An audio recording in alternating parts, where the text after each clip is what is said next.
Before we even get to it, first I feel the groove. The groove is, it does something where it vibrates my DNA. And I thought, wow, it was like a light bulb went off, because that's where the groove comes from. It's this feeling you have immediately when you hear something.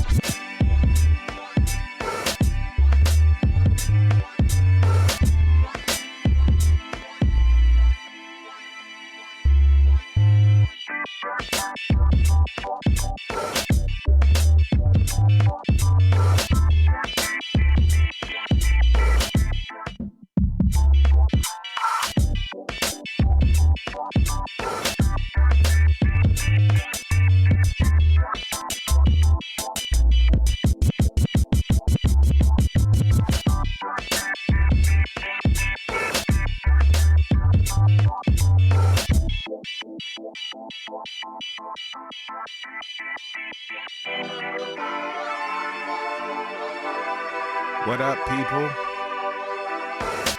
What's up? It's been a while. Missed you guys. Definitely missed you guys. But yeah, we got a special Beats and B-Sides, the 5-spot edition, where I'm interviewing my man Alaska.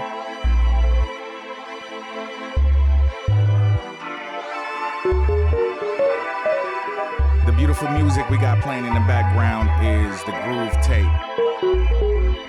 It is available on my Bandcamp. But yeah, so we got this interview with Alaska, and we are talking about finding your voice. It's an interview I did a little while ago. Turn it down a little bit. It's an interview I did a little while ago.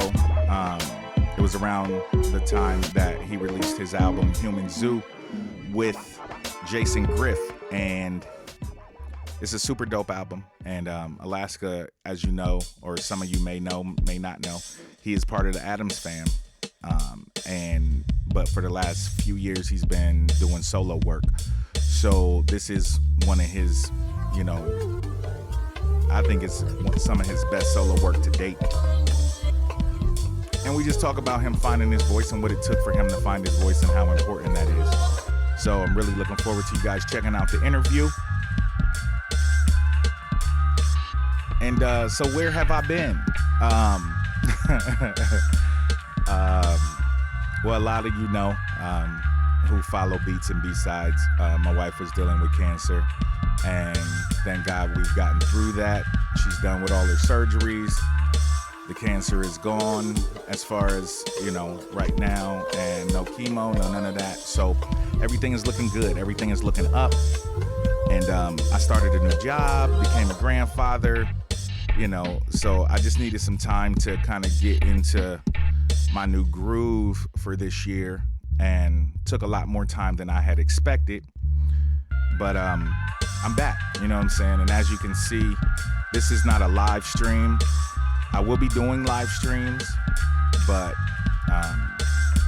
a lot of the content will be pre-recorded just so I can still give you guys content. But, with the new job, with a lot of the other things, we're looking for a house, like all kind of things right now.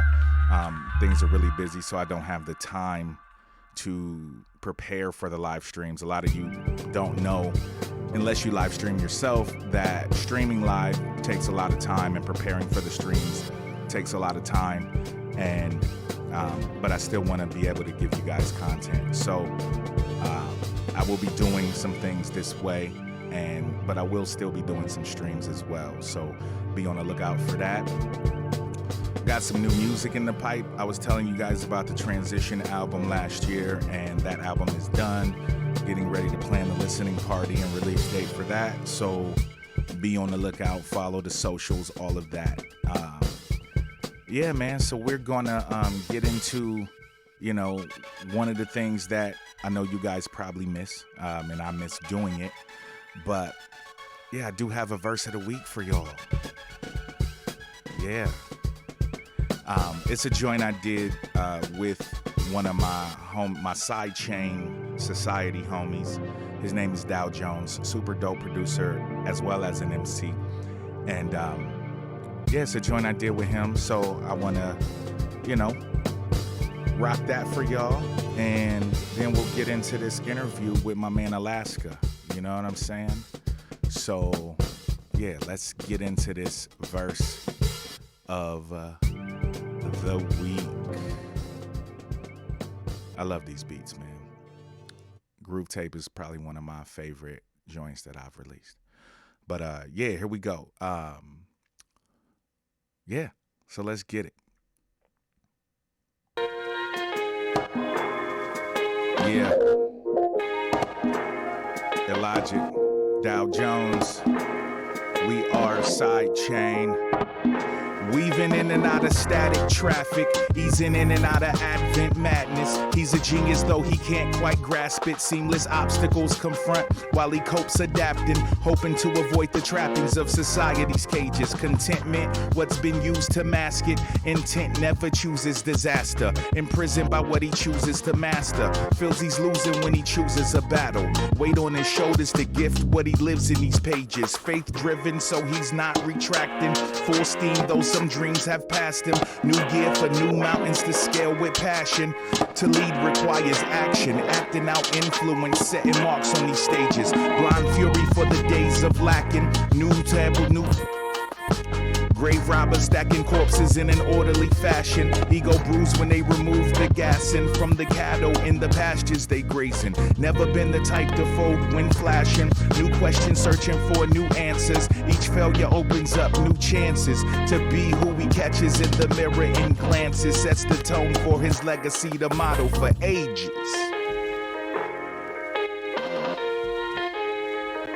Yeah, I did mess up there a little bit, but I'm gonna try to keep it, you know what I'm saying, keep it as fresh as possible. I don't want to go back and edit just because I have the, the ability to now that I'm, not doing things live. But yeah, so that was a joint with me and Dow Jones, you know what I'm saying? And I'm not sure when it's coming out. Honestly, it's on me because I haven't sent him the vocals yet. But yeah, so we're gonna get into this interview with my man Alaska, and hope you check it out. And thank you guys for supporting me through all this. Thank you guys for still sticking with me. I know I disappeared for a little bit, but I'm back and ready to get back in the game and provide some more content for you guys. So yeah, man, check it out. Finding Your Own Voice. Beats and B-sides, the 5 spot. Word. Yo, there's rules to the human zoo. You need to feel complete. It goes wake, work, eat, sleep, TV, and repeat. Hey man, what's going on? Always watching and on Cool over here, politics and local. just doing the old man sitting on the couch thing. Put on a baseball hat so I don't look as old. Try to look cool. I did the same thing. I'm like, I need to cut my hair. Like when my hair grows out, I look way older than I actually am. And yeah, that's why I had to get rid of the beard. I had the full beard last summer, and it was just like I looked like Santa Claus from that old Rudolph thing. You know what I mean? Like just the big white beard and the belly. I was like, oh, this is not a good look. Oh, that's hilarious. That's hilarious. So yeah, man, it's good to talk to you. I haven't talked to you in probably I haven't actually had a conversation with you really, except for being on your podcast. Yeah. Shout out to Call Out Culture. That's Great what's up. podcast. I gotta listen to the new episode. The newest it's a fun episode. one. Yeah, I gotta listen to the newest episode. I'm excited about that because like I can't get past dude's voice. Like Dude's voice is amazing. It's just one of those things where like the show is so good. Yeah. That I let it slide. You know what I'm saying? But it just annoys the hell out of me every time he talks. See, I find the voice hilarious. The thing that gets the version of the voice for me is Ghostface, because he always looks like he's about to cry. Like he just it's always like he's ready to go in the corner and sulk. And I'm like, that can't be Ghostface. He couldn't have been like that back then. That's hilarious. I wonder though, like a lot of the stuff from that show, like I really wonder, like, Yeah. you know, so So I saw somebody post something today about how amazing it is that they just randomly drop lines from their biggest songs in conversation. right, they You do. know, They yeah. do. And It's, like that was really happening. Like sometimes RZA just like goes overboard a little yeah, bit. it's amazing. And then they would. Did you see the most? Not the most recent one, the one where they were on the Staten Island ferry Yeah. and just dudes playing Yeah. the thing where we like forever for the Yeah. whole ride, Right. like 9-hour ferry ride. Yeah, like yeah, man. It's great. It's fucking awesome. It's fucking amazing. awesome. It's high comedy. Yeah, so yeah, I got to check out the new episode because it's got a bunch of New Yorkers on the call, basically. You know what I'm saying? Yeah, So yeah. it'll be great to see you guys, hear you guys' perspective on that. But yeah, so let's get into these questions. Now, the first question I ask everybody, and I need you to expound on, go as deep as you want for this question. But who are you? Wow.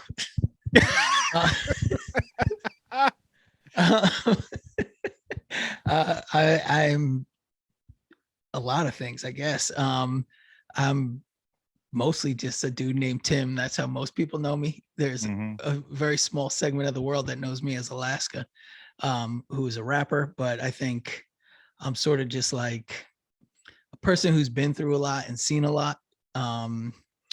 I was fortunate enough to be part of a crazy scene that took place, some 20 years ago, that brought us all together, a whole bunch of people from all over the country, all over the world that likely would have never met had it not been for this thing. So I think I'm somebody that is most comfortable in that environment.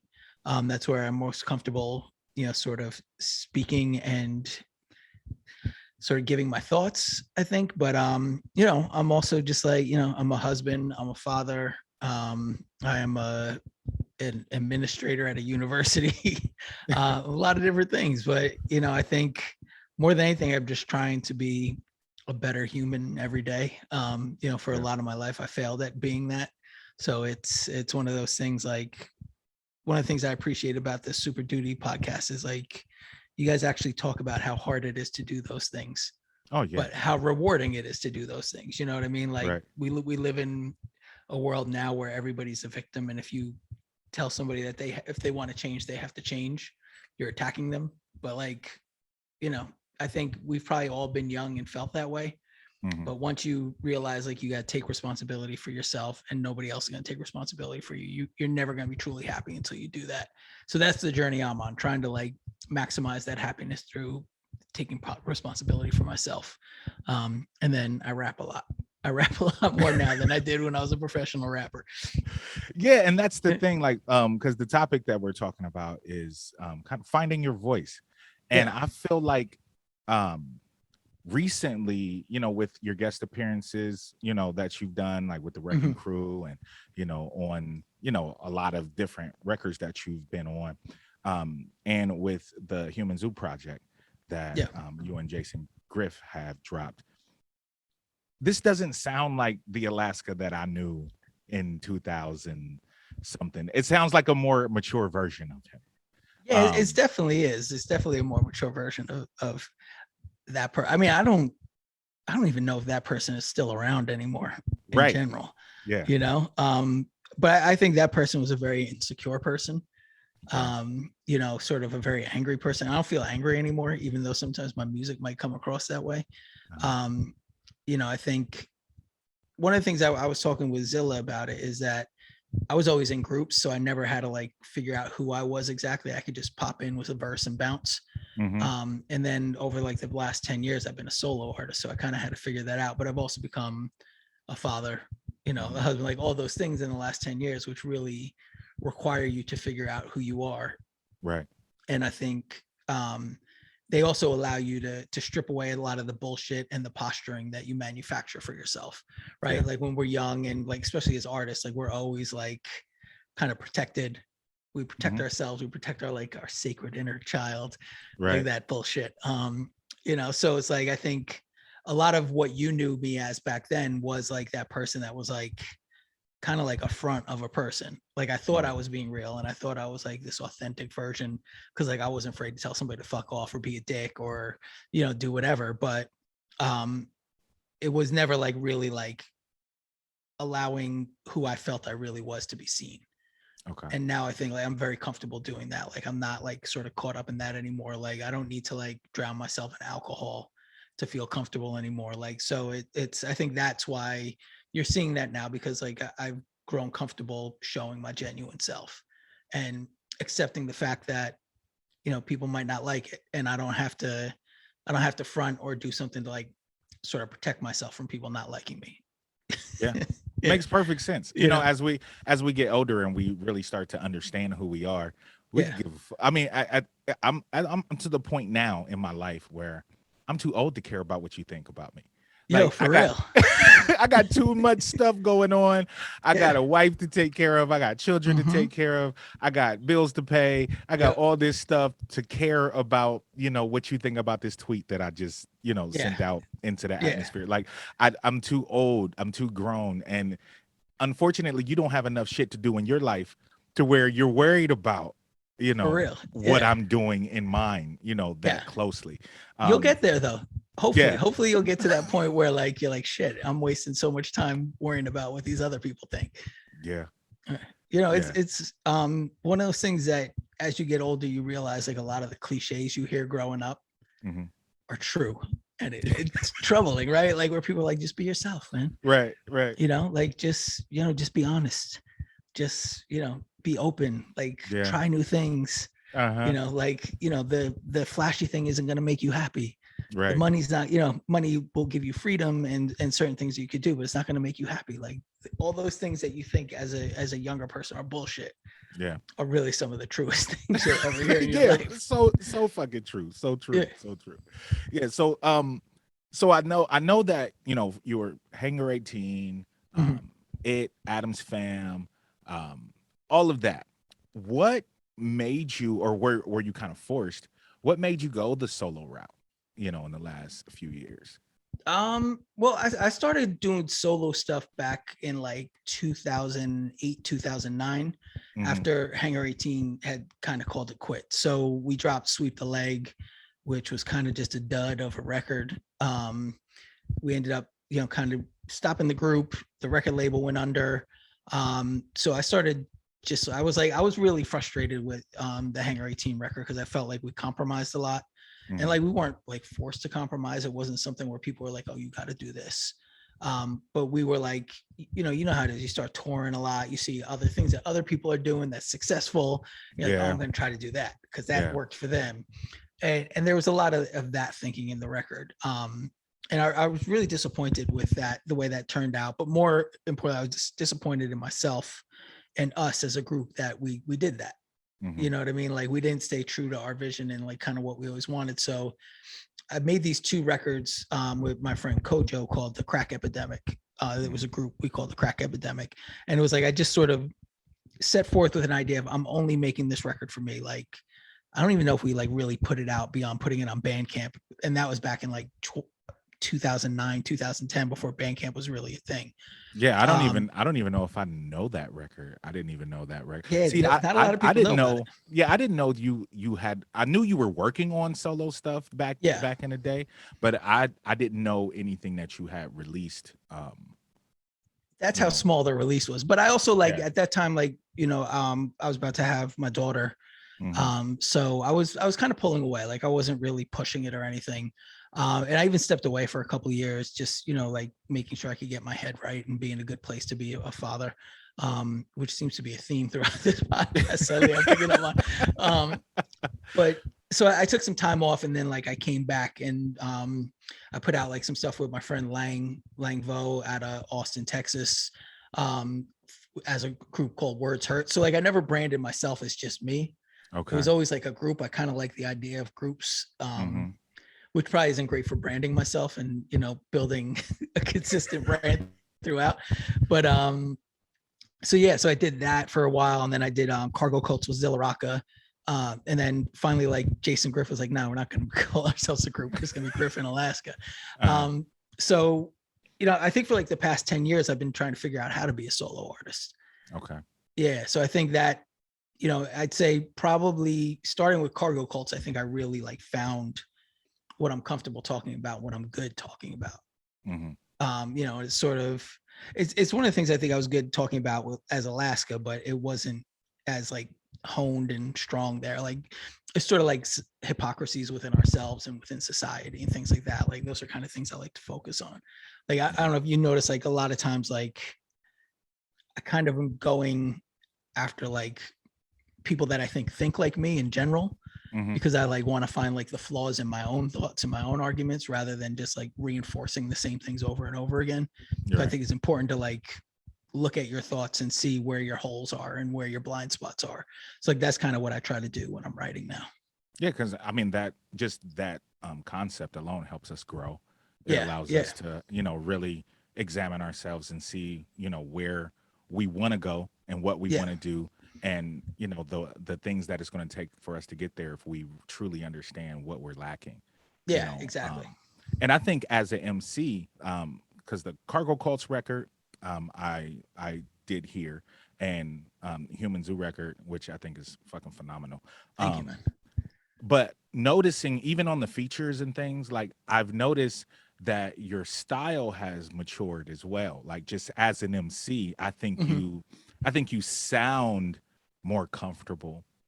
I think you're just from vocal projection to, pattern wise, just MC to MC. I think I can definitely see the time off, because during that time off, that's when you were writing for what was the website? How do you Syphil. pronounce it? Syphil. Yeah, I never knew how to fucking pronounce it. I don't know if that's how it would really sound, but that's the way it always sounded in my head. But it stood for "shut your fucking face and listen." Well, that makes more sense. That makes sense. So that's what the site was, but we just called the Syphil for like getting through, Right. search engine optimization. Yeah. So and that was even a response to like being part of music, like, I think you probably went through this as well, because I think everybody in our scene went through it like around that time, just being sick of everything. Yeah, it took a long break. Yeah, so I just wanted to like find music that I was a fan of again, like, and that helped inspire me to get back into rapping too, because it was like the thing that I realized that I lost back then was the love. Like when we all started doing it, and I'm sure like when you and Prince started doing it, was the same thing. Like you just wanted to bug each other out. Yeah. Like you wanted to make something that you would like kick a rhyme for Print. He'd be like, "Holy shit, that's the best thing I ever heard." Right. And like that's what I wanted to get back into, like just feeling a love for this thing that brought me so much joy for so many years. Yeah, that makes perfect sense. I mean, I've felt the same way multiple times. Yeah. Which is why I've done so many different kinds of records, because sometimes you get so, bogged down with, especially when you're doing it professionally, quote unquote, you feel like you have to do a certain type of thing, and after doing that for an extended period of time, it starts to get tiring, and you don't feel like you're challenging yourself as much anymore, which is why I started producing, because I needed something else in hip hop to give me that feeling that I felt like I was kind of missing. And doing so many different kinds of records just to do them wasn't as fun anymore. So now that I'm producing, it gives me a different outlet of hip hop, and rapping over my own beats is something completely different that blows. That's gotta be amazing.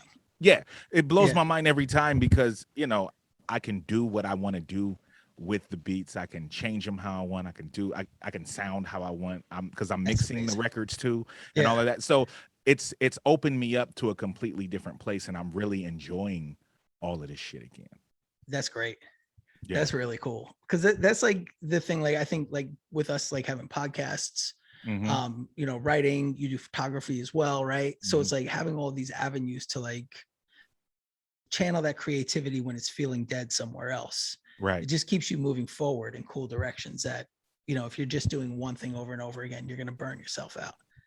Yeah. Okay, so let me ask you this. What do you see as the main difference in how you write as a solo artist as opposed to writing in a group dynamic? I mean, well, I think I'm more responsible for the entire message. Mhm. So, you know, I, as a solo artist, one of the things that always frustrated me in being in a group is I tend to write fast, Okay. and I always find myself waiting for other people. Yeah.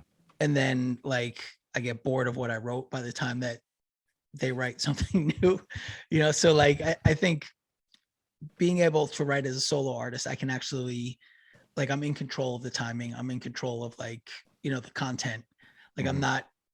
not waiting on anybody else, which is one of the nice things. But I think there's no compromise in the vision, right? Like, so Right. when you're in a group, like Hangar 18, we didn't really talk about anything in Hangar 18, right?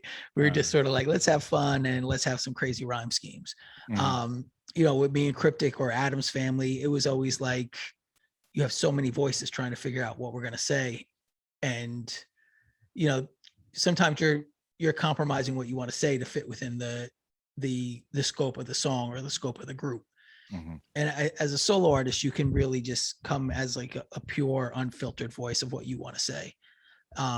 And to me, that's kind of the coolest thing about it. Like, like, I don't have to worry about hurting feelings. I don't have to worry about arguing Mhm. or, you know, sort of proving my point and going through like those things that are energy draining, you know, just to get the song done. Right. I could just sort of like, boom, I'm writing it, I'm putting it down. And if it's dope, I could keep it. If it's not, I could throw it out. Yeah. Whereas, like, you know, sometimes when you're writing for a track, it's like you write a verse, you're like, damn, that verse isn't that good. But it's like right in the middle of a song, you can't pull it. Right. Right. You know? Right. Right. So there's those elements as well. And I think it also like um I wonder if you go through this too, but like I used to have to be really creative late at night. Mhm. Like, so I would like, you know, Wyndon, I would start like writing at like 10 o'clock at night. Now I find like I wake up at like 6 in the morning every day. And from like 6 to 7 is when I'm most creative.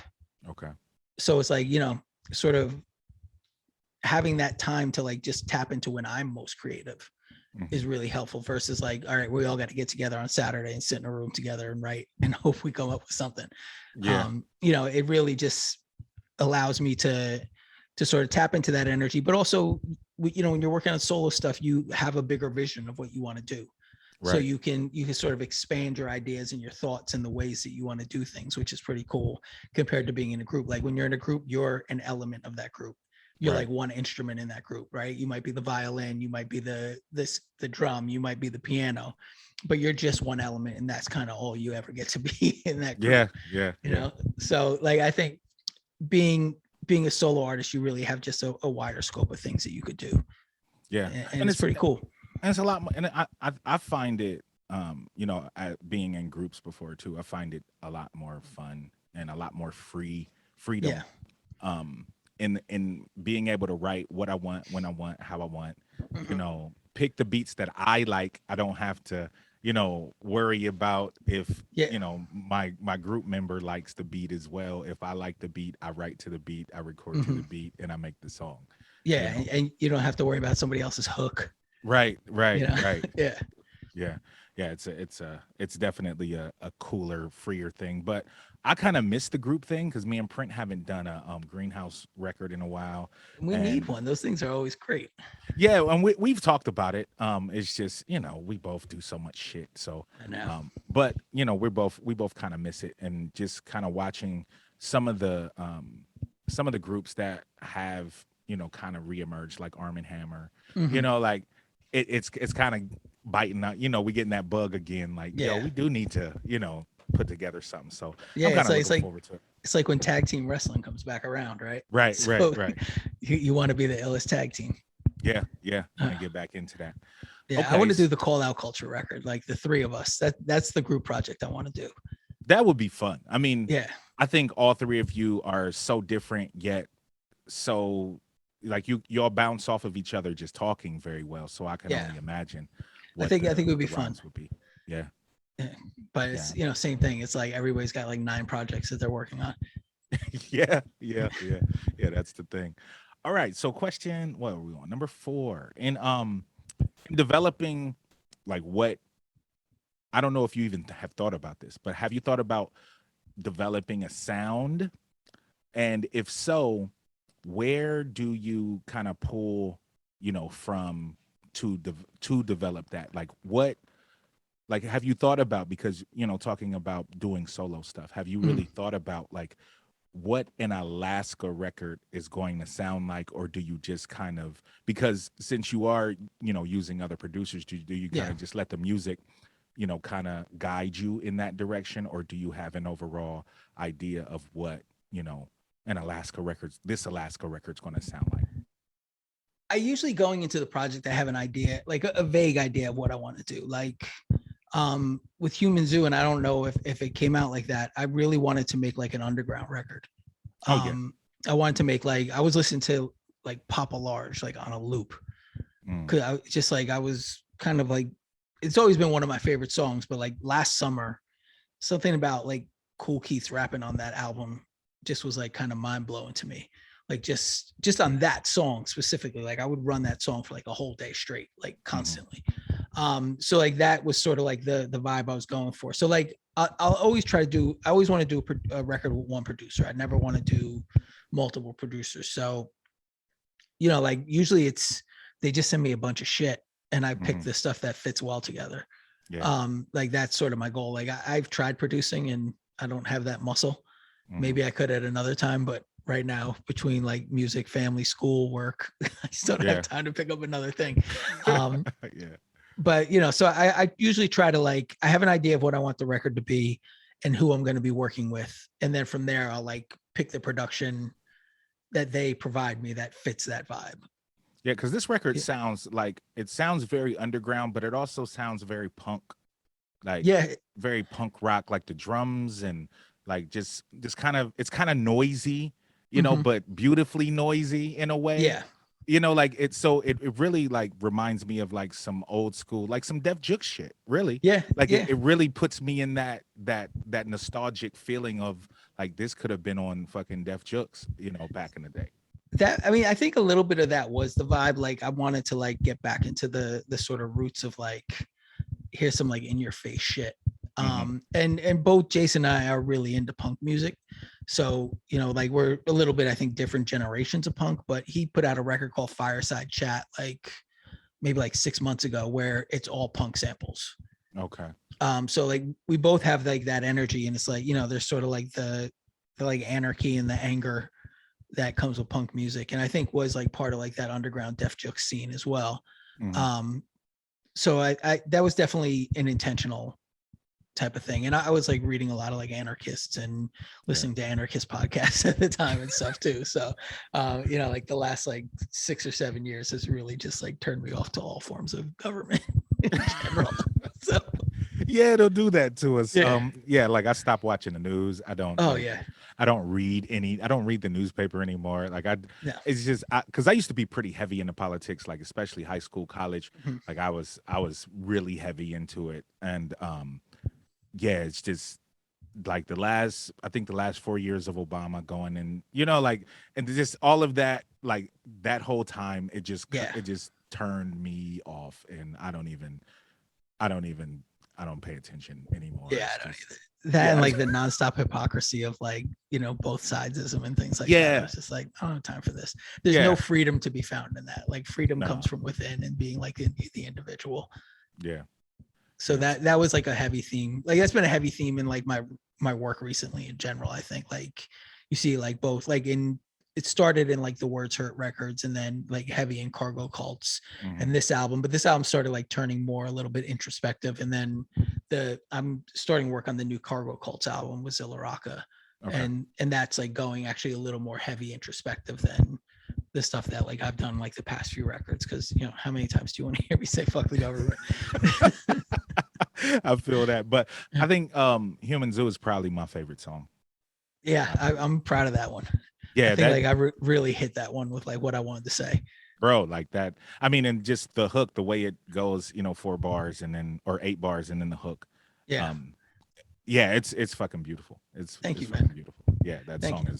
is fucking great. I think I listened to it like 3 times before That's this what's up. interview. Yeah, it's fucking great. So yeah, coming to the last question. Now, this one is a little more it'll probably take a little more thought. So Okay. what would you say has been the top 3 things that you have learned in this journey from group to, solo artist? And, what 3 things would you, advise people of, and what have you Wow. learned in this time? Because it's been, it's a 20-year journey. You know what I mean? Yeah. Yeah. Yeah, It is. so Yeah. it's so 3 things might be difficult to pinpoint, but if you could narrow it down. So the first one is, if when it comes to music, at least, and art and whatever you're doing, do it for yourself and yourself only. Mhm. Like, don't make music or just in life in general, right? Like, if it doesn't give you money or doesn't bring you joy, don't fuck with it. Word. Like, that should be your mantra for life. You know what I mean? Like, I do a lot of things that don't bring me any money, but they bring me endless joy. And then, if I'm going to do something that I don't like, it better bring me some money. You know what I mean? Like, so those are like 2 of the most important things that I like. That's kind of the way I look at the world. Like, it's either joy or money. Yeah. So, gosh,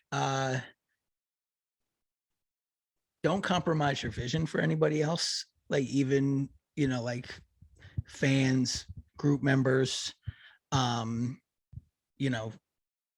your spouses, your work, whatever it is, don't compromise your vision for it. And being a professional musician can suck the joy out of being a musician. Like, I second that. It is very possible. It does it a lot throughout the career, Yeah, I mean, that's really crushing. But the advice I would give to somebody, like, is just go for it. Like, especially if you're young. Oh yeah. Like, you don't owe shit to anybody. Like, you don't owe shit to your family. You don't owe shit to your friends.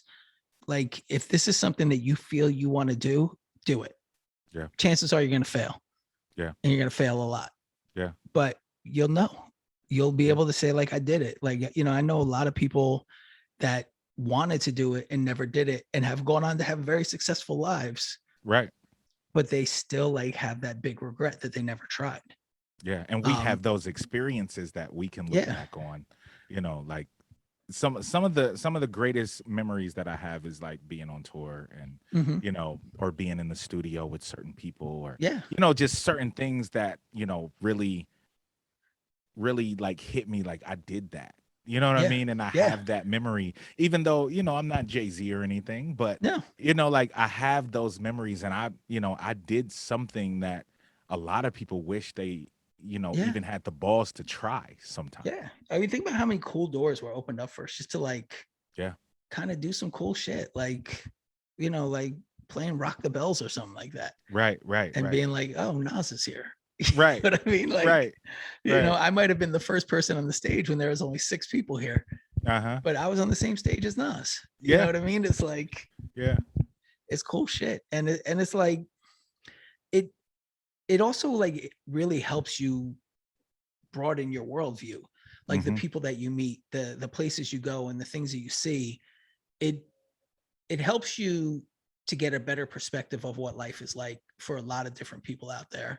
And you're not so reliant on, like, the stories that people tell you, right? Like, you sort of, one of the things, like, being here in, like, the Northeast, it's always like, oh, people down south are hicks and they're racist and they're this.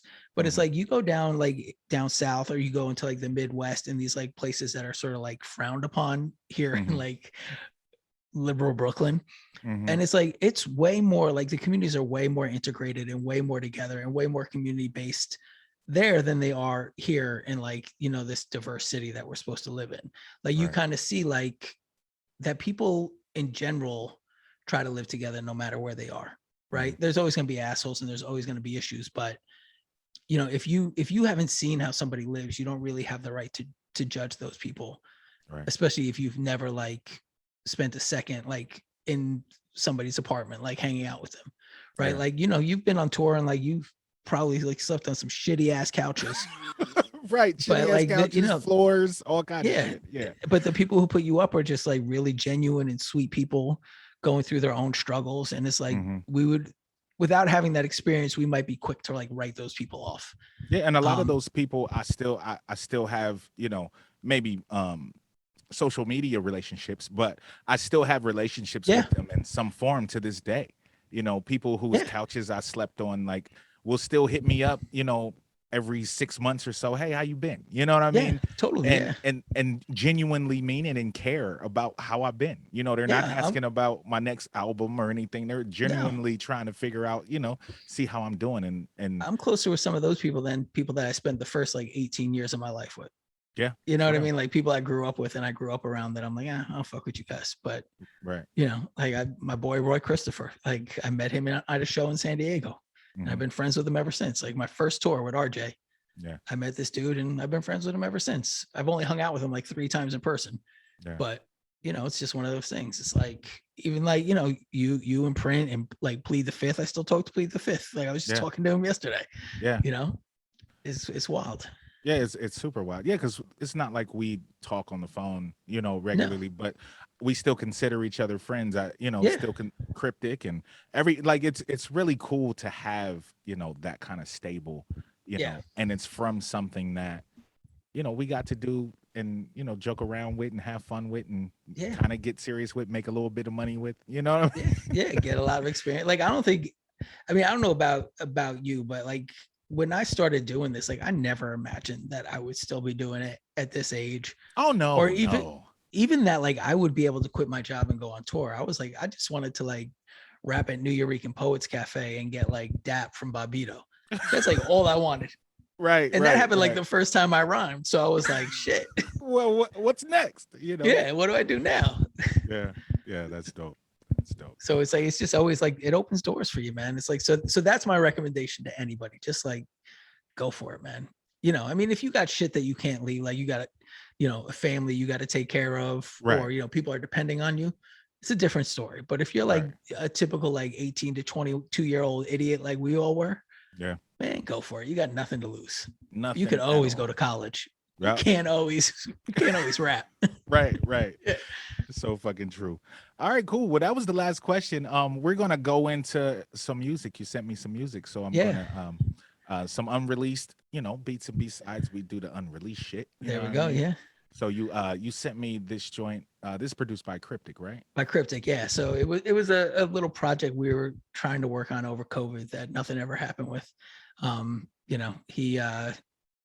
We just started like working on other projects and it sort of fell by the wayside.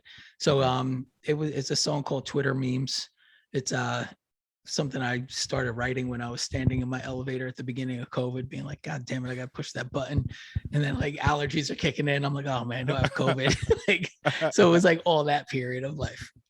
Okay. And tried to find like some humor in it. All right, here we go. So Twitter memes. Twitter memes. Yo, I'm in the hall and all I hear is babies crying, waiting for the elevator, trying to elevate my mind. This virus got me bugging, I don't wanna push these buttons. I gotta hit the market for some milk, bread, and onions. Yo, the streets is empty, it's essential in these freaky times, but part of me is like, is it all hype, man, like Freaky Tie? Read too much William Cooper as a young man, I always found it funny, but now on the other hand, yo, I guess this is my better safe than sorry flow. The only open restaurant on my block is me, Barrio. I should do more cardio, try to see the silver line, and maybe try to finish the album with me and Zilla finally, and maybe even try to write to all these cryptic beats. Damn, I just sneezed, is it the virus, is it histamines? Yo, I'm OCD with the Purell and Mr. Clean. The only thing that keeps me sane is family and Twitter memes.